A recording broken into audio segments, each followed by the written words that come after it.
सत साहेब जी जय हो। बंदी छोड़ की बंदी छोड़ सतगुरु रामपाल जी महाराज की जय हो। बंदी छोड़ कबीर साहेब की जय हो। भगत भाइयों, ये ज्ञान अमृत षड्यंत्र का बीज पुस्तक PDF एवं लिंक प्राप्त करने के लिए 98-280 और 72-914 ओम प्रकाश दास राजस्थान से गंगानगर से। भगत भाइयों, इस पुस्तक में छुटानी करो था बरवाला 5 महिला और 1 बच्चे की हत्या किसने की।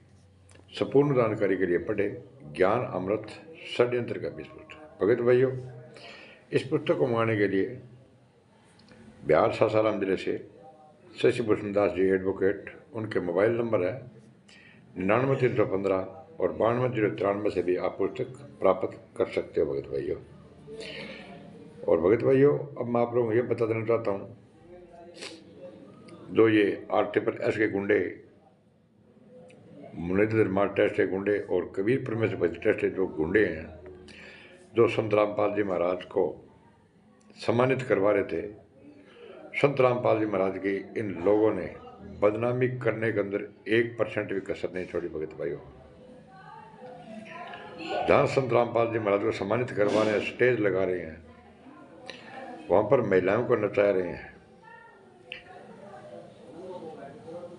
स्टेज के ऊपर महिलाएं नाच रही है, DJ बाज रहा है, ढोल बाज रहा है, बैंड बाजे बजा रहे हैं।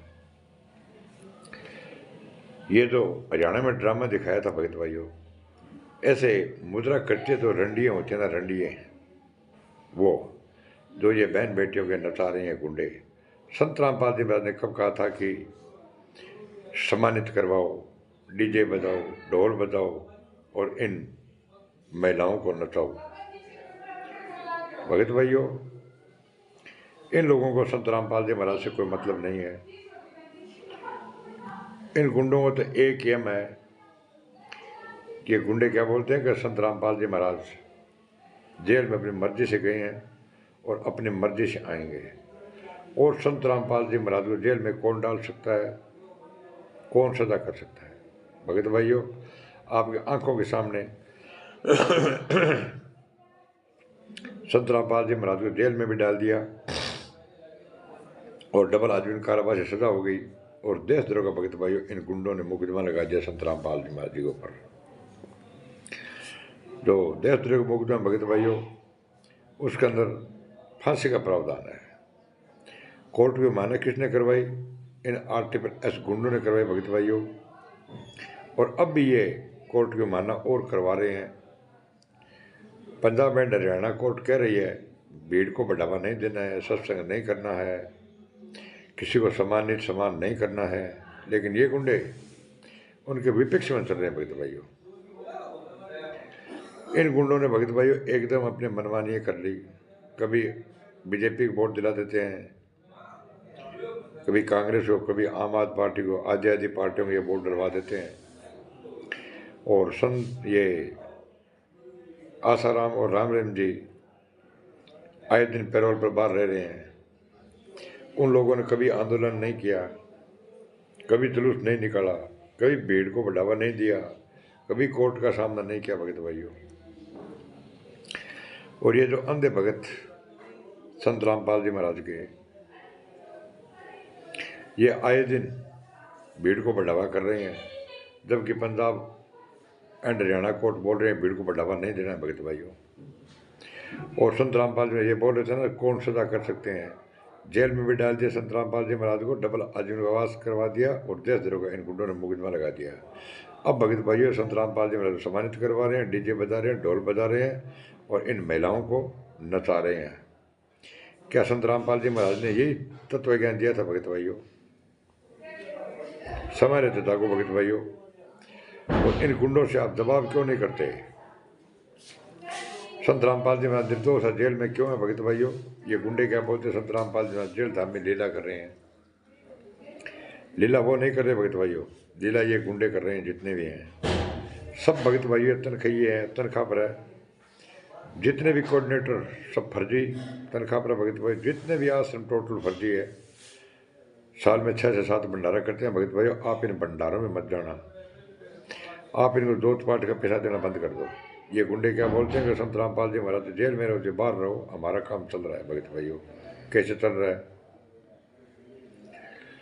प्रथम मंत्र दे रहे हैं, सतनाम दे रहे हैं, सार नाम दे रहे हैं, सार शब्द के फार्म भर रहे हैं, नाम शुद्ध कर रहे हैं, रमेणी करवा रहे हैं, जोत पाठ कर रहे हैं, पैसे नहीं तो खून निकाल रहे हैं, खून नहीं तो भगत भाई ये देह दान पर फार्म भरवा लेते हैं। मरने बाद में ये ले जाते हैं और इन्हें किडनी बिटनी सब ये बेच देते हैं। भगत भाइयों, आदमी का शरीर करोड़ों में बिकता है, जिंदा हाथी लाख का, मरे बाद में 1.25 लाख का। भगत भाइयों, समय रहते दागो, इनसे सवाल करो और इन गुंडों से भगत भाइयों आप FIR नंबर 429 और 430 का कोर्ट का जजमेंट मांगो तो पता चलेगा संत रामपाल जी निर्दोष है। और भगत भाइयों, इस पुस्तक में संजय पवन का काला चिट्ठा, RT पर S गुंडों का काला चिट्ठा है और संत रामपाल जी महाराज का टोटल जजमेंट है। भगत भाइयों, संत रामपाल जी महाराज कला बयान किसने दिए हैं और संत रामपाल जी कितने मुकदमे हैं, कितने बरी हो गए, कौन सा चल रहा है, कौन सी सजा हुई। और भगत भाइयों, अब मैं आगे 3 या 4 वीडियो लगा रहा हूँ, उनको आप प्रमाण से देखना। क्या संत रामपाल जी महाराज ने ये आदेश दिया था कि डीजे बजाना, ढोल बजाना, ये झाड़ू लगाना? ये भगत भाई झाड़ू भी लगवा देते हैं, पूरा बाजार साफ करवा रहे हैं। ये नालियाँ साफ कराएंगे तो ये म्यूनसिपल नगर पालिका और ड्यूटी है वो ड्यूटी करवाएंगे। इनके घरों पर आप गार्ड लगा रहे हैं, आलिशान ये कोठियों में रह रहे हैं। भगत भाइयों, समय रहते जागो, आगे मैं 3-4 वीडियो लगा रहा हूँ, आप उन वीडियो को मतलब टाइम निकाल के जरूर देखना। भगत भाइयों, सत साहेब आप लोग देखिए, आपका गुरु 11 साल से जेल के अंदर है। आप लोग साल में 6-6 बार लड्डू, जलेबियां और हलवा खा रहे हैं। बड़ा दुख होता है जब इस तरह की चीजें हैं वो देखने को मिलती हैं। आपका गुरु जेल में है, लेकिन इन लोगों के चेहरे आप देखिए, इन लोगों के चमकते चेहरे आप देखिए, इन लोगों के महनुमा घरों को आप देखिए। गुरु जेल के अंदर जमीन पर सो रहा है, ये महंगी महंगी गाड़ियों में घूम रहे हैं, आलिशान महलों में ये लोग रह रहे हैं। 11 सालों में इनका लाइफस्टाइल पूरी तरीके से बदल गया है। और ये आम भक्त भी जानता है कि संत रामपाल जी महाराज जिस दिन बाहर आ जाएंगे ये लोग आसपास भी नहीं भटकेंगे, लेकिन अपने गुरु के कारण ये आम भक्त हैं, इनके चंगुल में फंसे हुए हैं। अब देखिए, संत रामपाल जी महाराज के जो नियम हैं, जो भक्त नाम ले रखा है, वो नियमों को आसानी से जानते हैं। दिवाली ये लोग नहीं मनाते हैं, होली ये लोग नहीं मनाते हैं, तीज ये लोग नहीं मनाते हैं, अन्य किसी भी त्योहार ये नहीं मनाते हैं। किसी को गुज्जर खाई अगर हो जाती है, जो हवन वगैरह होता है वो संत रामपाल जी के महाराज के भगत है वहां पर नहीं जाते हैं। कोई भी ब्याह शादी की अगर ऐसी चीज है तो उससे भी मतलब बचने की कोशिश की जाती है कि खाना वहां यहां पर मतलब ना खाया जाए। इस तरह की चीजें होती हैं। नाचना मना है, डीजों पर नाचना मना है, ढोल नगाड़े करना मना है, मेकअप करना मना है। रिश्तेदारियों से भी लोग कन्नी काट लेते हैं जहां पर उन नियमों के विरुद्ध अगर कोई चीज हो रही है। तो एक तरीके से आप देखेंगे तो संत रामपाल जी महाराज का भक्त है वो दुनिया से कट जाता है। मैं खुद इस बात का गवाह हूं। ऐसे ऐसे भक्त हैं कि उनकी बहन है उनसे बात नहीं करती हैं, ऐसे ऐसे भक्त हैं कि उनका भाई उनसे बात नहीं करता है। मैंने ऐसे ऐसे भगत हैं वो देखे हैं, उनके बेटे, उनकी पत्नी उनको हर रोज ताने देती रहती हैं नियमों को लेकर कि आपने संत रामपाल जी महाराज का नाम क्यों ले रखा है। वो इस कदर दुनिया से कट जाते हैं, दुनिया से वो कट जाते हैं, फिर इस मैनेजमेंट की भीड़ चाल का वो हिस्सा बन जाते हैं। दुनिया से इस कदर कटे हुए हैं, ना उनका कोई मित्र है, ना उनकी कोई रिश्तेदारी है, ना उनका कोई समाज रहता है, और तो और उनका कोई गांव भी नहीं रहता। केवल और केवल उनके लिए रह जाते हैं संत रामपाल जी महाराज। इसी चीज का ये लोग फायदा उठाते हैं। इसी चीज के कारण संत रामपाल जी महाराज का एक नियम यह भी है कि अपने गुरु के सिवा और किसी को नहीं मानना है। लेकिन ये जो इनके परिवार वाले हैं धनाना आश्रम में, उनके घरों के बाहर भक्त हैं वो ड्यूटी देते हैं, इनके चौकीदार बनकर खड़े रहते हैं इनके परिवार के लोगों के। जहां ये मैनेजमेंट कहती है वहां पर चले जाते हैं, जहां पर झाड़ू लगाने के लिए लोग कह देते हैं वहां पर वो लगाने लग जाते हैं। समाज से कट गए, गांव से कट गए, रिश्तेदारी से कट गए, मित्र यारों प्यारों से कट गए, समाज में हर चीज से कट गए। इसी चीज से फिर ये लोग भेड़ चाल में शामिल कर लेते हैं। और अगर मेरे आप जैसा अगर कोई आदमी आवाज उठाने की कोशिश करता है तो इनके नाम पे एक कंप्यूटराइज पीला पर्चा है वो लोग निकाल देते हैं, ताकि दोबारा इस तरह की बगावत करने की कोई कोशिश ना कर सके, इस तरह कोई बागी है वो ना हो पाए। सतलोक आश्रम से जुड़े हुए हर व्यक्ति को यह बात है कि ये जो मैनेजमेंट है, ये जो समितियां बना रखी हैं, इसका संत रामपाल जी महाराज से दूर दूर तक कोई भी संबंध नहीं है। लेकिन इन 9 सिखियों ने इन नकली एक्टरों ने संत रामपाल जी महाराज को इतना बदनाम कर दिया है, इतना बदनाम कर दिया है कि आम समाज में जाकर भी आप अपने गुरु की अगर अच्छाइयां बताने की कोशिश करते हैं तो लोग गाली देने लग जाते हैं संत रामपाल जी महाराज के नाम पे। ये बैड एलिमेंट इस चीज के सारे कसूरवार हैं, जिन्होंने 11 साल हो गए हैं गुरु को अंदर इन लोगों ने डलवा रखा है। भक्तों का गुरु अंदर बैठा हुआ है, वो जेल की खड्डियों पर सो रहा है। जो जेल में जा चुके हैं उन लोगों को पता है कि वहां पर कोई बिस्तर नहीं मिलता, एक पक्की खड्डी उसे बोला जाता है, वो मिलती है। वो भी मिल जाए तो बहुत बड़ी बात होती है, वरना लोग है वो नीचे ही सोते हैं। लेकिन साल में 6-6 बार लड्डू और जलेबियां हैं।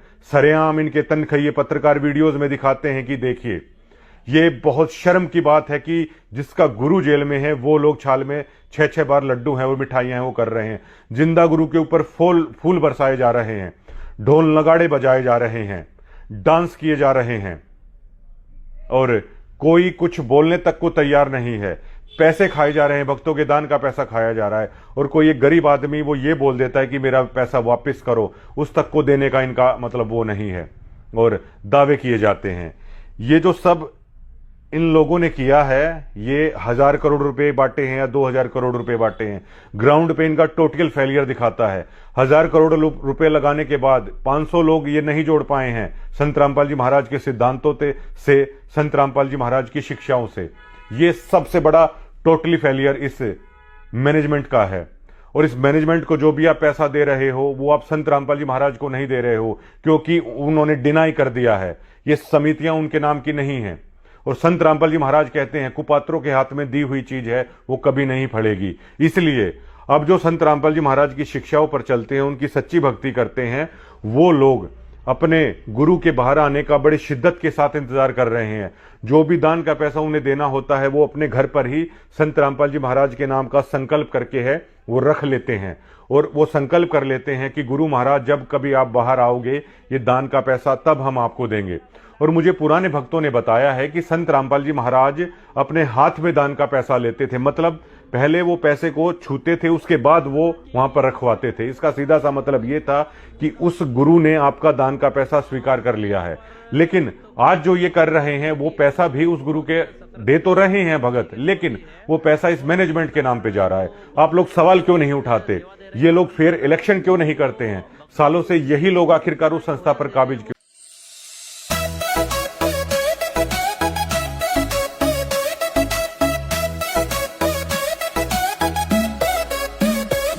बालंद की पावन धरा पे आज म्हारे राम आए हैं, हारे हुए किसान का बगहाने मान आए हैं।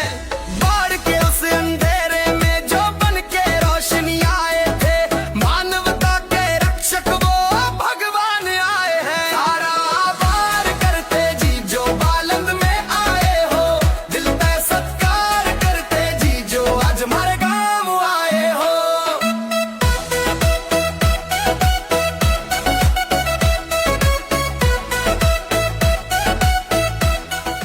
बेटी नाच रही है, बाप नाच रहा है, डीजे बाज रहा है। ये तो बेहुदे लोग करा करते, तो सरेआम करते, उसका बकल तार दिया करते थे। ऐसे धार्मिक व्यक्ति थे, अच्छे इज्जत वाले। अरे भी इसने बोर मानने हैं, शाबाशी मानते हैं। तो ये किसने दिया? इस शिक्षा नारी टीवी ने दिया हमारे को। अब इस शिक्षा का, इस टीवी का सदुपयोग होगा।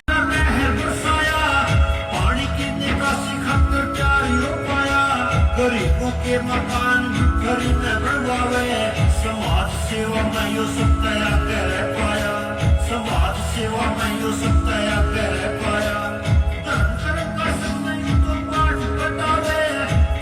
राष्ट्रीय समाज सेवा समिति गुंडों ने 22/2/2020 को ये पर्चा डाला था कि कोई भी व्यक्ति संत रामपाल जी महाराज से हिसार जेल नंबर 2 में मिलने की कोशिश ना करे, किसी भी अधिकारी से किसी से सिफारिश ना लगाए। इसका मतलब यही है कि ये राष्ट्रीय सेवा समिति के गुंडे कोई भी संत रामपाल जी महाराज से मिलने नहीं जाता, और ये जानते थे अगर कोई सिफारिश करके मिलने गया तो मेरी पोल खुल जाएगी। तो भगत भाइयों, ये पर्चा पढ़िए, राष्ट्रीय समाज सेवा समिति के गुंडों से सवाल कीजिए। और ये जो मंजू अनारोमाई, ये सब संत रामपाल जी महाराज खिलाफ बयान देकर सजा करवाई है। हम सभी लाखों शिष्यों को भारत सरकार और हरियाणा सरकार से निवेदन करना चाहिए, हमें सबको एकजुट होना चाहिए और निवेदन करना चाहिए कि हिसार जेल में जेल नंबर 2 में सजा काट रहे संत रामपाल जी महाराज को 10 साल से ना पैरोल मिला, ना उनको बाहर आने के लिए इजाज़त हुई। अतः हम सभी लाखों शिष्यों से लाइव डिबेट करवा दी जाए, वीडियो कॉन्फ्रेंसिंग द्वारा डिबेट करवा दी जाए और परमात्मा जरूर हमारी